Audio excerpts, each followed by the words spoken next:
So you're out here today. What are you out here for today? So I am calling for a special session immediately. Legislators have the authority to put a check and balance and provide oversight to any executive or judicial officer in this state.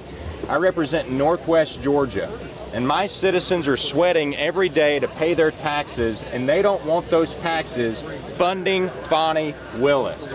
We've got the ability to investigate Fani Willis. Why did the indictments come out before the grand jury even concluded? That's what we want to know. We want to know what coordination she's had with the U.S. Department of Justice. That's what we want to know. Why should anybody take their authority in government and take on political prisoners? Meanwhile, the ACLU is reporting that half of the prisoners in there have yet to be charged with a crime. Dehumanizing Eighth Amendment violations. Trump saved my life. President Donald John Trump saved my life. I have been boots on the ground since 2015. I am a survivor, a domestic violence survivor from a 1%er. Ma'am. I am happy to be here at Fulton Prison. Let this prison be our freedom. I'm going to jail later on today. I'm one in 4 states on free speech for speaking the truth about Donald John Trump. Have you reached out to Governor Kemp personally? What has to happen to actually get the special session? Well, the governor could call the special session immediately if he would want to. Unfortunately, all he's done is make a tweet and make this all about the 2020 election. This is about the 2024 election and all future elections. The precedent that this is setting is extremely dangerous for our country.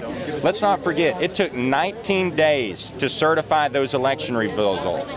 Those people that are being indicted, all they were doing was using their First Amendment right to question the integrity of this election. And now they have been taken political prisoner. They took no action, no different than Stacey Abrams, no different than Hillary Clinton. Every American in this country has a right to the freedom of speech. We are the last place on earth that still has that right, and we should never allow someone to use fascist, dictator, authoritarian tactics like District Attorney Fani Willis. Yeah, but Kemp coming out in support of Trump now is pretty unlikely. Like, what do you have to, like, how many votes do you have to get? Is it a vote thing to make a special session happen? Yeah, it takes 3/5, right? And in the Senate, we have 33. We would need 34. But let's not forget Representative Misha Maynard, right? Just 2 weeks ago, she was a former Democrat turned Republican, and listen to her testimony about this Fulton County District Attorney. So for these Republicans to say, I'm afraid we don't have the numbers, it's extremely weak, and they're showing themselves not to be true patriots. Amen. Yeah. Amen. Yes, it Can I is get weak. a phone number from you? Yeah, man. Brian Kemp. You just punch it in so you don't have to yell it. Let's get a beer. Give them the URL too, Colton. Thanks, man. There you go, man. I want to We'll see shake you. hands. Chairman Douglas County. Thank you. Thank you for what Chairman you of Douglas County Hey, yes, Republican yes, sir. Party. Pleasure I'd to like meet to you, get a sir. moment when you're Yeah, man. do. May I shake your hand for Absolutely. doing what you've done? Thank you. I appreciate it. Thank Have you you. spoken to Trump since the indictment I went have down? not spoken to President Donald Trump, Oh, but take a this is picture so of much that. bigger than Donald Trump. You know, this is bigger than Brian Kemp. This is about America, right?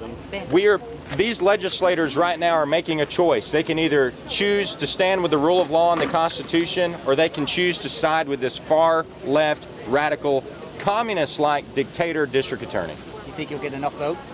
I certainly hope so. Have you I heard certainly any hope so. support from the lieutenant governor or party leadership or anyone in the Senate or the House? Yeah, so I've got one senator, Senator Brandon Beach, who has signed on. Representative Charlize Byrd has also signed on. There's many others who are certainly feeling the pressure from their constituents. Well, I heard one senator yesterday who said, I've got a family.